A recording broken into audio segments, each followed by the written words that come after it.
Hello, भारतीय tutorial में आपका हार्दिक स्वागत है। आज हम शुरू करेंगे समरूप त्रिभुज। तो समरूप त्रिभुज शुरू करने से पहले हम इसके बारे में सब बेसिक चीज़ें बता चुके हैं, जिसको आप लोग पढ़ चुके होंगे, तो उसको ध्यान से समझ लीजिएगा अगर नहीं पढ़े होंगे। तो आगे देखिए, यहाँ पर हम लिख दिए हैं समरूप आकृतियाँ क्या होती हैं। समरूप आकृतियों को समझने के लिए यहाँ पर इसका परिभाषा दिया गया है। समान आकार वाली आकृतियों को समरूप आकृतियाँ कहते हैं। इसी प्रकार समान आकार वाले त्रिभुजों को समरूप त्रिभुज कहा जाता है। समरूप मतलब आप लोग समझते ही होंगे, शब्द से ही पता चल जाता है कि समरूप मतलब एक ही रूप का। तो एक ही आकार वाली सभी आकृतियां समरूप आकार की होती हैं। तो यहाँ पर त्रिभुज के बारे में हम चर्चा करेंगे। तो समरूप त्रिभुज क्या होता है उसको भी देख लीजिए। समरूप त्रिभुज, समरूप त्रिभुजों में सदा ही किन्हीं दो संगत भुजाओं की लंबाइयों का अनुपात समान होता है, चाहे उनकी वास्तविक आमाप कुछ भी न हो। मतलब समरूप त्रिभुज की सभी भुजाएं समानुपात में होती हैं और समरूप त्रिभुज की सभी कोण बराबर होते हैं। यहाँ समरूप त्रिभुजों की समरूपता के बारे में दिया गया है। दो त्रिभुज समरूप होंगे यदि उनके संगत कोण बराबर हों या उनकी संगत भुजाएं समानुपाती हों। मतलब किसी त्रिभुज को आप समरूप तभी सिद्ध कर पाएंगे जब उनके संगत कोण बराबर हों या संगत भुजाएं समानुपाती हों। मतलब दोनों में से अगर एक ही चीज को आप सिद्ध कर देंगे तो त्रिभुज समरूप सिद्ध हो जाएगा। तो त्रिभुज को समरूप सिद्ध करने के लिए क्या करना होगा? त्रिभुज की संगत भुजाओं को समानुपाती सिद्ध करना होगा या त्रिभुज के संगत कोण मतलब तीनों कोण आपस में बराबर हों। तो तीनों कोण में अगर दो कोण भी आप बराबर कर देते हैं तो तीसरा कोण अपने आप बराबर हो जाएगा, क्योंकि त्रिभुज के तीनों कोणों का योगफल 180 होता है। अब तीनों में से दो कोण बराबर हो गए तो तीसरा अपने आप बराबर हो जाएगा। तो त्रिभुज के तीनों कोण अगर आप बराबर सिद्ध कर देते हैं तो दोनों त्रिभुज समरूप हो जाएगा। यहाँ पर देखिए, समरूप त्रिभुज के लिए हम दो चित्र बनाए हैं, ABC और PQR। दो त्रिभुज हैं, दोनों त्रिभुज समरूप होंगे यदि इनके संगत कोण बराबर हों और संगत भुजाएं समानुपाती हों। तो संगत कोण कौन है? कोण A का संगत कोण P है और कोण B का संगत कोण Q है और कोण C का संगत कोण R है। तो इस तरह से तीनों कोण अगर आपस में बराबर हैं तो दोनों त्रिभुज सर्वांग समरूप होंगे। सर्वांग सम तो हम पीछे बता चुके हैं। या इनकी संगत भुजाएं समानुपाती हों, AB बटे PQ बराबर AC बटे PR हो। तो संगत भुजाएं समानुपाती हों तो भी समरूप त्रिभुज हो जाएगा।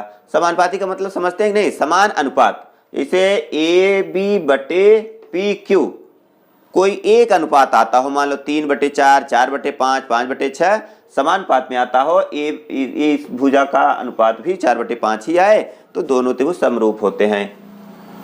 तो यहाँ लिख लीजिए, त्रिभुज ABC तथा त्रिभुज PQR समरूप त्रिभुज हैं, इसलिए कोण A बराबर कोण A के बराबर कौन होगा? कोण P होगा तथा कोण B बराबर कोण Q और कोण C बराबर कोण R। इसके साथ भुजाओं में अनुपात अगर देखना हो तो भुजाएं AB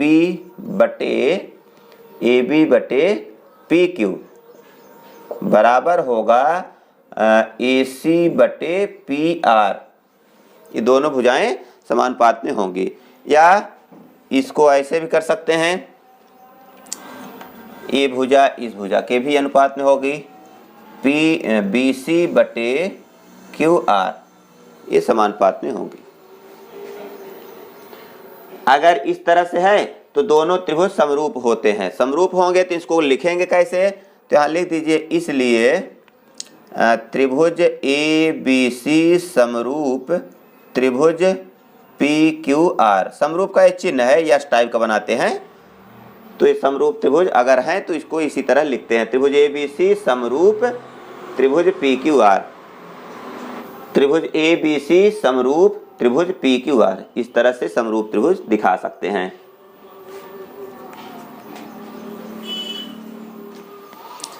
अब आगे देखिए, हम एक त्रिभुज लिए हैं, त्रिभुज ABC।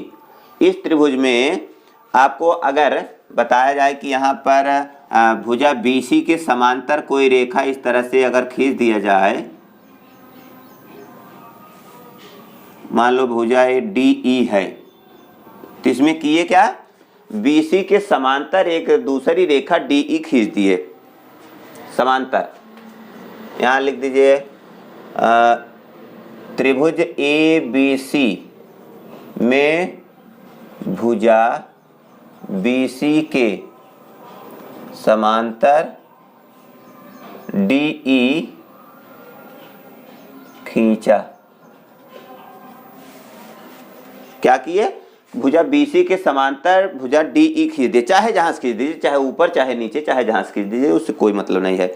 तो आपको मालूम होगा एक प्रमेय है, किसी त्रिभुज में किसी एक भुजा के समांतर खींची गई रेखा अन्य दोनों भुजाओं को समान अनुपात में काटती है।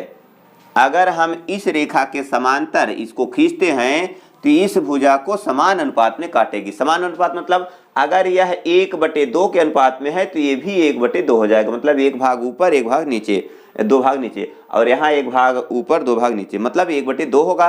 या 3:4 में है तो 3:4 ये है तो 3:4 ये भी होगा। मतलब किसी तीसरी भुजा के समांतर अगर हम रेखा खींचते हैं तो वह अन्य दोनों भुजाओं को समान अनुपात में काटती है। समान अनुपात में काटती है, इसका मतलब ये समानुपाती हो जाएंगी। तो समानुपाती हो जाएंगी तो ये दोनों त्रिभुज समरूप त्रिभुज हो जाते हैं। तो चलिए हम इसको थोड़ा दूसरे टाइप बता रहे हैं। यहाँ पर इसको ध्यान से देखिए। अब आपके पास यहाँ 2 त्रिभुज हो गए, क्या क्या, त्रिभुज ADE, त्रिभुज ADE तथा त्रिभुज ABC। ABC मतलब पूरा बड़ा वाला त्रिभुज। आपके पास 2 त्रिभुज है, क्या क्या, एक त्रिभुज छोटा वाला ADE और एक बड़ा त्रिभुज पहले वाला जो है ABC, वो तो पहले से था ही। अब इसमें कोण A बराबर कोण A, देख रहे हैं ना, कोण A जो है यह दोनों त्रिभुजों में काम कर रहा है, दोनों त्रिभुजों में काम कर रहा है, देख रहे हैं ना। तो यहाँ पर कोण A इस त्रिभुज में भी है, इस त्रिभुज में है, कोण A दोनों त्रिभुजों का बराबर होगा। इसी तरह देखिए यहाँ पर कोण B और कोण D भी बराबर होगा। इसको हम पीछे बताए थे पिछले वीडियो में कि यदि 2 रेखाएं आपस में समांतर हों तो उनके संगत कोण बराबर होते हैं। तो यहाँ देखिए ये कोण दोनों संगत कोण हैं, संगत कोण है, इसका मतलब ये बराबर होगा। यहाँ लिख दीजिए तथा कोण B बराबर कोण D। कोण B बराबर कोण D क्यों है, क्योंकि यहाँ संगत कोण लिख सकते हैं। अगर 2 रेखाएं समांतर हैं तो उनको तिर्यक रेखा काटती है तो संगत कोण बराबर होते हैं, पिछले वीडियो में बताए थे। अगर नहीं देखे होंगे तो उसको देख लीजिएगा, समझ में आ जाएगा। संगत कोण है इसलिए बराबर होगा। ये तो उभयनिष्ठ लिख सकते हैं, उभयनिष्ठ कोण। अब इसी तरह इसको भी बराबर कर सकते हैं। कोण C बराबर है कोण D के, कोण C बराबर कोण E, और कोण C बराबर कोण E, ये भी संगत कोण है, संगत कोण है। तो जब संगत कोण बराबर है तो इसका मतलब त्रिभुज ADE समरूप है। यहां लिख दीजिए, इसलिए त्रिभुज ADE समरूप त्रिभुज ABC। समझ में आया। तो इसके तीनों कोण अगर बराबर हैं तो दोनों त्रिभुज समरूप त्रिभुज होते हैं। और एक विशेष बात आपको ध्यान देना होगा कि 2 त्रिभुज समरूप अगर हैं तो जरूरी नहीं है कि सर्वांगसम हैं। अगर 2 त्रिभुज सर्वांगसम हैं तो वे समरूप होते हैं, निश्चित है। अगर 2 त्रिभुज सर्वांगसम हैं तो समरूप होते हैं, लेकिन 2 समरूप त्रिभुज अगर हैं तो ये सर्वांगसम सदैव नहीं होंगे, कभी कभी हो सकते हैं। तो यहाँ नोट में लिख सकते हो 2 त्रिभुज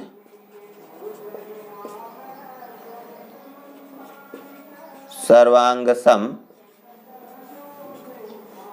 हैं तो समरूप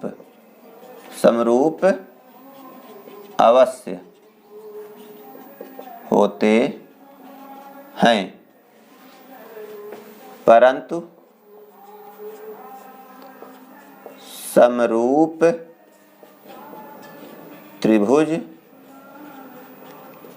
सदैव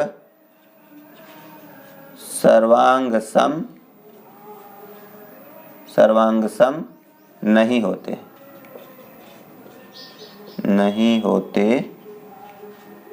हैं। इसको आप लोग नोट कर लीजिए।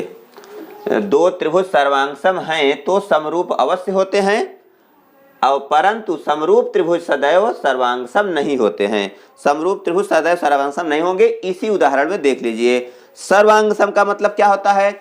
ऐसा त्रिभुज, ऐसे दो त्रिभुज, दोनों त्रिभुज को उठा करके एक दूसरे पर अगर रखा जाए तो दोनों त्रिभुज पूरी तरह ढक लेते हैं, तो दोनों त्रिभुज सर्वांगसम होते हैं। तो यहाँ पर देखिए, एक त्रिभुज छोटा है और एक त्रिभुज बड़ा है। अगर एक को उठा करके दूसरे पर रखा जाए तो ऐसे दिख रहा है कि ये पूरा पूरा नहीं ढकेगा। जब पूरा पूरा नहीं ढकेगा तो सर्वांगसम होने का सवाल ही नहीं है। तो इस तरह आप लोग अपने दिमाग बैठा लीजिएगा कि कोण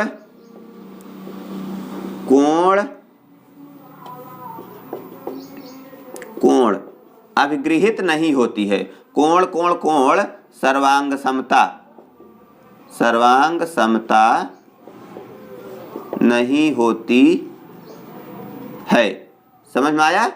कोण आप लोग पीछे पढ़े होंगे कि सर्वांग समता अभिगृहित क्या क्या होती है। एक तो है भुजा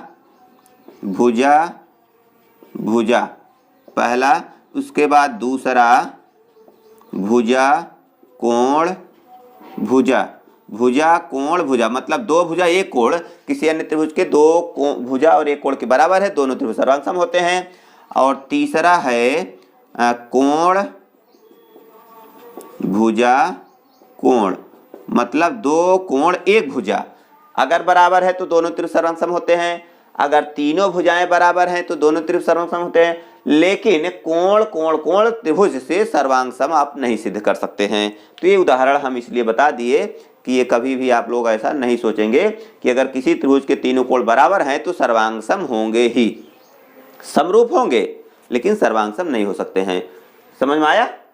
तो इसको आप लोग नोट कर लीजिए। सर्वांग समता का नियम इसको हम पिछले वीडियो में बताए थे, तो यहाँ भी हम लिख दिए हैं, इसको आप लोग ध्यान से समझ लीजिए। भुजा किसी त्रिभुज के तीनों भुजाएं अगर किसी अन्य त्रिभुज की तीनों भुजाओं के अलग अलग बराबर हैं तो दोनों त्रिभुज सर्वांगसम होते हैं। दूसरा कोण भुजा मतलब किसी त्रिभुज की दो भुजाएं एक कोण बराबर हैं तो त्रिभुज सर्वांगसम हो जाएंगे। और किसी त्रिभुज के दो कोण एक भुजा बराबर है तो दोनों त्रिभुज सर्वांगसम हो जाएंगे। यहाँ ध्यान देखिए, भुजा पहले 3 बार है, उसके बाद भुजा 2 बार हुई, फिर इसके बाद भुजा 1 बार, मतलब एक घटते क्रम में भुजा घट रही है तो कोण बढ़ता जाएगा। तो इस तरह से आप याद कर सकते हैं। तो त्रिभुज के 3 अंग आपको बराबर करने होते हैं, या तो तीनों भुजा बराबर करो, या तो दोनों भुजा में से 2 भुजा एक कोण लीजिए, या 2 कोण एक भुजा लीजिए। लेकिन कोण नहीं ले सकते हो, तीनों कोण नहीं ले सकते हैं, इसलिए हमें यहाँ उदाहरण बताना पड़ा है। आप लोग इसको देख लीजिएगा। हाँ देखिए, इसके आधार पर हम प्रश्नावली 6 शुरू कर दे रहे हैं। तो प्रश्नावली 6 का पहला सवाल है, निम्नलिखित युग्मों के 2 भिन्न भिन्न उदाहरण दीजिए। समरूप आकृतियां ऐसी आकृतियां जो समरूप नहीं है। तो समरूप आकृतियां आप कोई भी उदाहरण दे सकते हैं, जैसे 2 वृत्त आपस में समरूप होते हैं, या 2 वर्ग आपस में समरूप होते हैं, या 2 आयत, कुछ भी लिख सकते हैं। तो यहाँ लिख दीजिए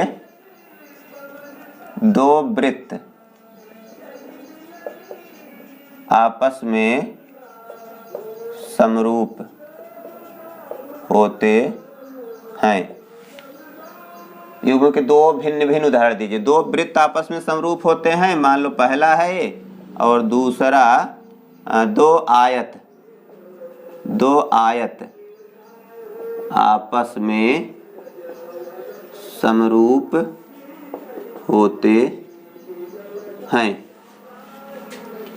इसके बाद ऐसी आकृति जो समरूप नहीं है, तो जो समरूप नहीं है इन्हीं में ले सकते हो। एक वृत्त एक आयत समरूप नहीं होगा। पहला, एक वृत्त और एक आयत समरूप नहीं होगा। या दूसरा एक और दे सकते हैं उदाहरण। दूसरा मान लीजिए कोई त्रिभुज एक आयत और एक त्रिभुज समरूप नहीं होगा।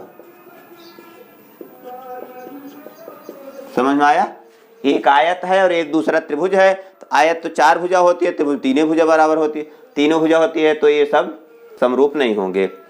इसके बाद एक दूसरी सवाल है, बताइए कि निम्नलिखित चतुर्भुज समरूप हैं या नहीं। तो समरूप त्रिभुज होने के लिए उनकी संगत भुजाएं समानुपाती हो और संगत कोण बराबर हो। यहाँ देखिए पी क्यू और ए बी संगत भुजा है, तो 1.5 है 3 है, मतलब 2 गुना है। ये 1.5 है 3 है, भी 2 गुना है, ये भी 2 गुना है, ये भी 2 गुना है। लेकिन देख रहे हैं कोण इसका, ये वाला कोण इस कोण के बराबर नहीं है, इसलिए समरूप नहीं हो पाएगा। देख रहे हैं ये समान रूप का है भी नहीं, देखने से पता चल जा रहा है कि ये समरूप नहीं है। ये चौकोर है, इसका प्रत्येक कोण समकोण है और इसका समकोण तो है नहीं। तो लिख दीजिए दोनों चतुर्भुज समरूप नहीं है, समरूप नहीं है, क्योंकि संगत कोण समान नहीं है। ठीक है। इसके बाद तीसरी सवाल देखिए। तीसरी में दिया गया है, बताइए कि निम्नलिखित चतुर्भुज ABCD और PQR समरूप हैं या नहीं। तो यहाँ देखिए त्रिभुज ABCD और PQRS, ये भुजा 1.5 है, ये 3 है, 2 गुना है, ये भी 2 गुना है, ये भी 2 गुना है, 21 दूना 42, ये भी 2 गुना है। और कोण मिला लीजिए 105, 105, 100, 100, 70, 70, 85, 85। तो इसमें देखिए संगत भुजाएं समानुपाती भी हैं और संगत कोण बराबर भी हैं। इसका मतलब है समरूप त्रिभुज है, समरूप चतुर्भुज है। तो यहाँ लिख दीजिए चतुर्भुज ABCD तथा चतुर्भुज PQRS समरूप हैं, क्योंकि संगत कोण बराबर हैं। संगत कोण बराबर हैं तो ये समरूप चतुर्भुज हो जाएगा। और संगत भुजाएं भी समानुपाती हैं, तो दोनों में से एक ही लिख देंगे तो भी पर्याप्त रहेगा। तो प्रश्नावली 6 में बस इतना ही है। इसके बाद हम प्रमेय बता देंगे, प्रमेय बताने के बाद अभ्यास शुरू करेंगे। चलिए देखिए, आगे हम एक प्रमेय बताने वाले हैं, आधारभूत आनुपातिक प्रमेय, जिसको थेस प्रमेय के नाम से भी जाना जाता है। बहुत इंपॉर्टेंट है, इसको ध्यान से समझ लीजिए। एक त्रिभुज की किसी एक भुजा के समांतर खींची गई सरल रेखा अन्य दो भुजाओं को समान अनुपात में विभाजित करती है। यहाँ देख रहे हैं एक त्रिभुज ABC बना है, ABC की BC भुजा के समांतर एक भुजा DE खींची गई है, तो इसका मतलब है कि AD अनुपाते DB और AE अनुपाते EC होना चाहिए। इस प्रमेय का यही कहना है कि किसी त्रिभुज में एक भुजा के समांतर खींची गई रेखा अन्य दोनों भुजाओं को समान अनुपात में विभाजित करती है। या तो हम AC के समांतर खींचेंगे तो यहाँ से होगा, तो इन दोनों भुजाओं को समान अनुपात में विभाजित करेगी। तो यहाँ पर हमें ज्ञात क्या है उसको हम लिख दिए हैं। दिया है त्रिभुज ABC में DE भुजा BC के समांतर खींची गई है और AB तथा AC को क्रमशः बिंदु D और E पर काटती है। और आपको सिद्ध करना है AD बटे DB बराबर होगा AE बटे AC, AE बटे EC। ये आपको सिद्ध करना है। तो इसमें आपको आगे सिद्ध करने के लिए रचना करना होगा। तो यहाँ पहले हम लिख दे रहे हैं रचना। रचना क्या करना है, EB को मिलाइए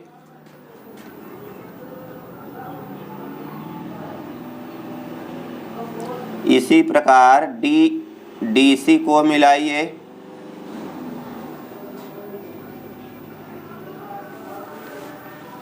इसके बाद बिंदु E से AD पर लंब खींचना है।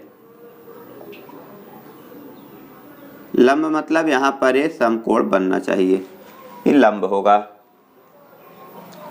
ठीक है, इसी तरह यहाँ भी खींच सकते हैं, इस पर भी लंब।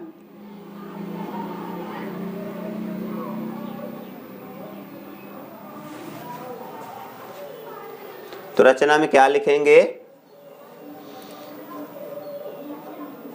EB तथा CD को मिलाया और E यहाँ नाम दे देते हैं DEF और ये G मिलाया और EF लंब AD तथा DG लंब AE खींचा। ये तो रचना है। अब इसके बाद उपपत्ति, मेन पोर्शन आपका उपपत्ति होगा। उपपत्ति यहाँ देखिए, त्रिभुज DEB एक त्रिभुज है और त्रिभुज DCF एक त्रिभुज है। ये दोनों त्रिभुजों का क्षेत्रफल बराबर होगा, क्योंकि ये दो समांतर रेखाओं के बीच का क्षेत्रफल है और आधार DE पर बना है। तो यहाँ लिख दीजिए त्रिभुज BDE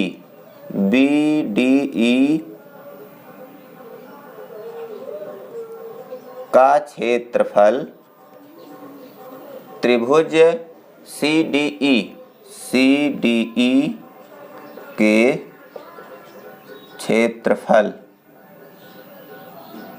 के बराबर होगा, क्योंकि दोनों त्रिभुज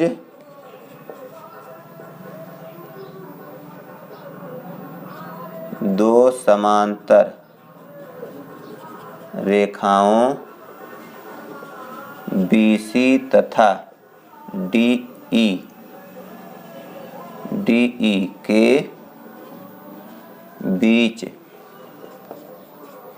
स्थित हैं और एक ही आधार DE पर है, देख रहे हैं ना, एक ही आधार DE पर हैं। इसलिए क्षेत्रफल त्रिभुज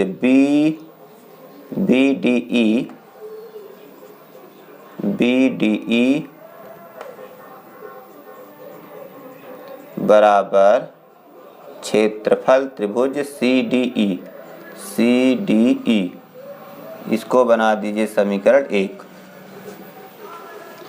अब इसके बाद आपको देखना है त्रिभुज ADE में, त्रिभुज ADE यहाँ लिख दीजिए क्षेत्रफल त्रिभुज ADE बराबर 1/2 गुणे आधार गुणे लंब होता है। त्रिभुज का क्षेत्रफल क्या होता है? आधार गुणे लंब। तो आधार यहाँ AD हो जाएगा, 1/2 गुणे AD गुणे लंब क्या है यहाँ? EF, लंब है EF। इसके बाद क्षेत्रफल त्रिभुज BDE का क्षेत्रफल, BDE का क्षेत्रफल तो लिखा है बराबर 1/2 गुणे इसका क्या होगा, आधार BD, BD गुणे इसके लिए भी लंब यही होगा, लंब EF। अब इसका भाग इसमें अगर देंगे तो हो जाएगा क्षेत्रफल त्रिभुज ADE बटे क्षेत्रफल त्रिभुज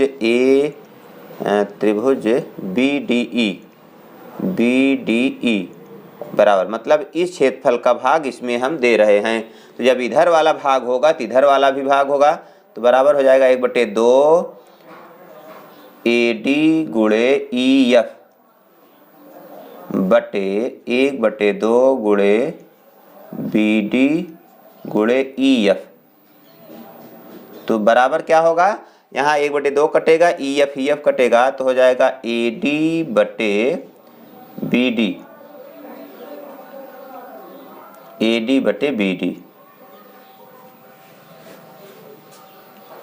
तो इसको बना दीजिए समीकरण 2। इसी प्रकार हम यहाँ लिख दीजिए, इसी प्रकार क्षेत्रफल ADE बटे क्षेत्रफल CED या CDE, क्षेत्रफल CDE, क्षेत्रफल त्रिभुज, यहाँ त्रिभुज रहना चाहिए, त्रिभुज CDE बराबर, तो ADE का क्षेत्रफल क्या होगा, AE बटे और CED का होगा EC बटे हो जाएगा EC। अभी जो ऐसे सिद्ध किए हैं उसी तरह इसको भी सिद्ध किया जा सकता है। इसको बना दीजिए समीकरण 3। इसके बाद देखिए यहाँ पर समीकरण 1, 2, 3 बन गए हैं। समीकरण 1, 2 व 3 से तो देखिए यहाँ पर ADE और अनुपाते CDE है, तो CDE की जगह हम BDE लिख सकते हैं क्योंकि इसका क्षेत्रफल इसके बराबर है। तो यहाँ लिख दीजिए, इसलिए त्रिभुज ADE क्षेत्रफल त्रिभुज ADE बटे CDE को हटा करके हम क्षेत्रफल BDE लिख सकते हैं। तो क्षेत्रफल त्रिभुज BDE बराबर AE बटे EC, AE बटे EC। देख रहे हैं ना। तो यहाँ पर समीकरण 2 और समीकरण 3 ये जो बनेगा ये दोनों एक ही है।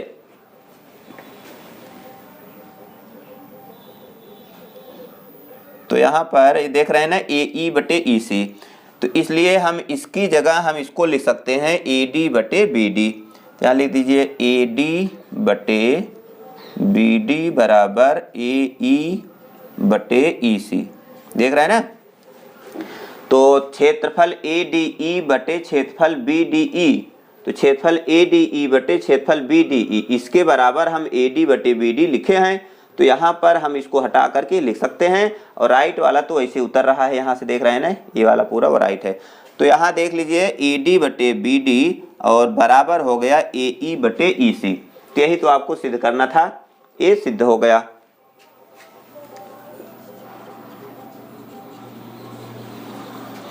अभी इसको थोड़ा और आगे करना है तो मिटा के कर दे रहे हैं।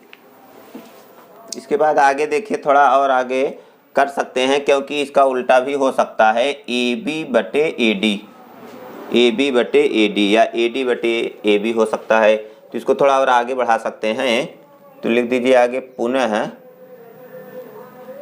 इसको प्रमेय लिख देंगे। पुनः आगे कहाँ से बढ़ाएंगे, यहीं से जो हम सिद्ध किए हैं उसके आगे AD बटे BD बराबर AE बटे EC। दोनों पक्षों में एक जोड़ने पर, मतलब इतना तो आप सिद्ध कर चुके हैं।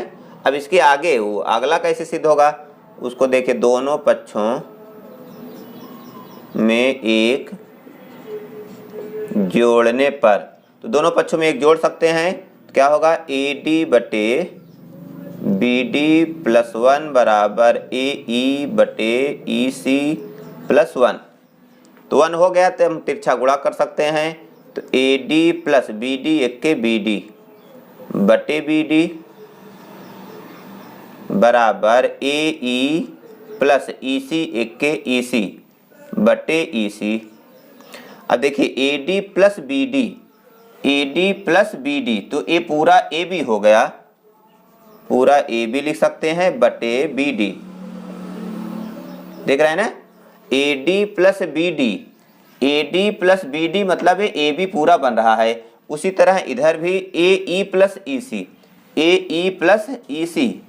ये क्या हो गया AC बटे EC।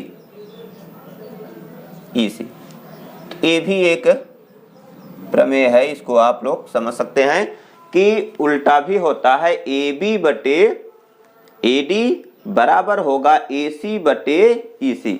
ठीक है, इस तरह से आप लोग इसको भी आगे बढ़ा सकते हैं। हाँ, तो देखिए हम प्रश्नावली 6B शुरू किए हैं। प्रश्नावली 6B का पहला सवाल है, त्रिभुज ABC में रेखा DE आधार BC के समांतर है और AD अनुपात AB बराबर 1:3 है। यदि AC 4 हो, AC पूरा 4 है, तो AE का मान ज्ञात कीजिए। AE आपको बताना है। तो देखिए आगे इसमें क्या करना होगा, हल। यहाँ आपको BC समांतर DE है, यहाँ लिख दीजिए चूंकि BC समांतर DE है, इसलिए ये इनको समान अनुपात में विभाजित करेगी, इसलिए AD अनुपात AB बराबर AE अनुपात AC। समझ गए। अब ABC भुजा के समांतर DE भुजा खींची गई है, इसका मतलब है कि यह इन दोनों भुजाओं को समान अनुपात में विभाजित करेगी। तो AD अनुपात AB बराबर AE अनुपात AC होगा। तो यहाँ देखिए AD अनुपात AB आपको दिया गया है 1/3 और AE आपको मालूम नहीं है और AC मालूम है 4, AC दिया है 4, तो इसका हम तिरछा गुणा करेंगे, तो 3AE बराबर 4 1 के 4, तो AE बराबर 4/3। यही तो आपसे पूछा है, बस आ गया। ठीक है, एकदम सिंपल है। प्रमेय आपको आएगा तो ये सब सरल हो जाएगा। प्रमेय आपको याद करना होगा। देखिए दूसरी सवाल, चित्र में AD कोण BAC की संविभाजक है तथा AB बराबर 6 सेमी, AC 5 सेमी तथा BD 3 सेमी हो तो DC का मान ज्ञात कीजिए। यहाँ देखिए कोण BAC का संविभाजक है AD, तो AD इस कोण को संविभाजित कर रही है, तो आपको इसकी सहायता से DC का मान ज्ञात करना है। DC कितना होगा ये निकालिए। तो देखिए किसी त्रिभुज का एक कोण का संविभाजक सम्मुख भुजा को समान अनुपात में विभाजित करती है, तो इसको समान अनुपात में विभाजित करेगी, इसका मतलब ये दोनों त्रिभुज समरूप त्रिभुज होंगे। तो यहाँ लिख दीजिए त्रिभुज ABD समरूप त्रिभुज ADC ACD, ये दोनों त्रिभुज समरूप होंगे, तो समरूप होंगे तो संगत भुजाएं समानुपाती होंगी, इसलिए AB बटे BD बराबर AC बटे DC।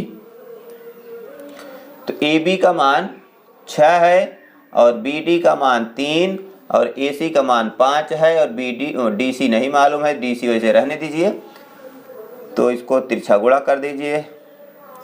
6DC बराबर 3 5 15, तो DC बराबर 15/6, 3 दूनी 6, 3 5 15, तो DC बराबर कितना आया 5/2 मतलब 2.5 सेमी। ये इसका आंसर होगा।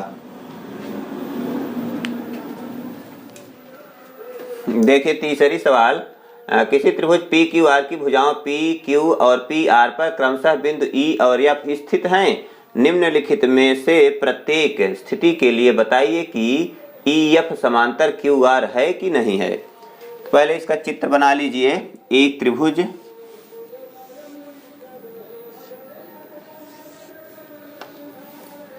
P Q R, P Q R में पी क्यू पर बिंदु ई है और पी आर पर बिंदु एफ है।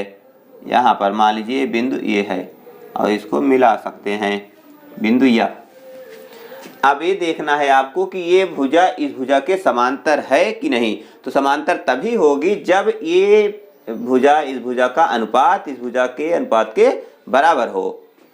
तो आपको चेक करना है। पहला सवाल, पीई कितना है 3.9।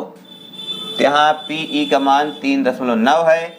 उसके बाद ई क्यू का मान 3 है। उसके बाद 3.6 पीएफ 3.6 है और एफ आर का मान 2.4 है। तो अब प्रत्येक का अनुपात निकाल लीजिए। अगर समानुपात में होगा तो इसका अनुपात बराबर आना चाहिए। तो पीई बटे ई क्यू बराबर, तो पीई का मान 3.9 और ये है 3 से काटेंगे तो 3 1 के 3 त्रिका 9 बटे 1। तो 1.3 अनुपात 1 आया। ऐसे इसको निकाल लीजिए पी एफ अनुपात एफ आर। तो पी एफ का मान 3.6 और अनुपात 2.4। तो 12 से कट रहा है, 12 3 36, 12 दूनी 24, 3 अनुपात 2 आया। तो देख रहे हैं दोनों बराबर नहीं है। इसका मतलब ये दोनों रेखा समांतर नहीं होगी। तो यहाँ लिख दीजिए चूंकि पीई बटे E Q not equal P F बटे एफ आर बराबर नहीं है, इसलिए ई एफ और क्यू आर समांतर नहीं होंगी। समझ में आया। अगर इनका अनुपात बराबर आता तो ये दोनों रेखाएं समांतर होती, क्योंकि ये जो नाप दिया गया है इस नाप के हिसाब से ये दोनों रेखाएं समांतर नहीं होगी। वैसे तो खींचने में आप समांतर खींच दो, उससे कोई दिक्कत नहीं होगी, क्योंकि ये तो हम नाप कर खींचे नहीं है। समांतर दिख रहा होगा लेकिन ये समांतर नहीं है जिस नाप से ये दिया गया है।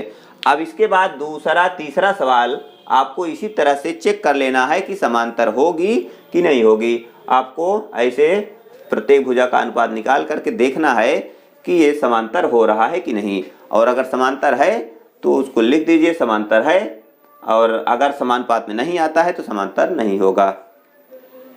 तो आप लोग इसको हल करके कमेंट में उत्तर जरूर दीजिएगा कि इसका उत्तर क्या आया। तो इसके बाद आप लोग आगे हल करिएगा। तो फिर हम आगे अगले वीडियो में मिलेंगे। तब तक के लिए good bye, thanks for watching.